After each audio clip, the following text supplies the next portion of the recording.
సత్కరిస్తూ ఒక మొమెంటోని చూసారు ఇవ్వడం తప్పుతూ మొమెంటోని కూడా బహుకరిస్తున్నారు.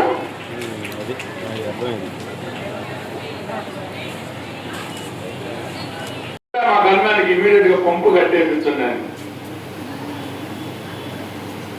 మళ్ళీ కింద దిగి వచ్చేటప్పుడు 2 పంపులు వదిలేసి ఉన్నాయి.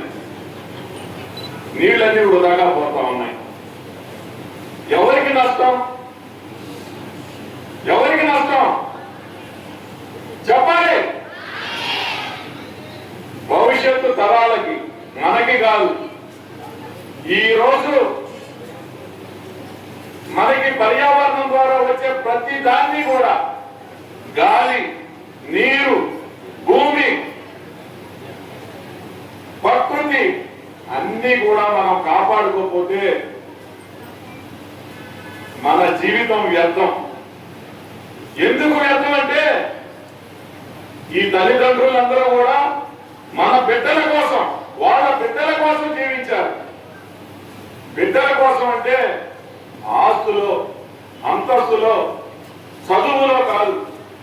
ఈ భూమి మీద నెక్స్ట్ జనరేషన్ అంటే మన తర్వాత వచ్చే ఎన్నో జనరేషన్స్ ఇదే ఎన్విరాన్మెంట్ లో వాళ్ళు కూడా పుట్టాలి. ఈ రోజు నా ఒక్క బిడ్డే బాగుండాలి, వాడి జీవితం బాగుంటే చాలు అనుకుంటే మనం ఏమీ కూడా చేయలేము. ఎన్విరాన్మెంట్ పాడైపోతే తర్వాత పుట్టే వాళ్ళకి ఈ భూమి మీద స్థానం ఉండదు.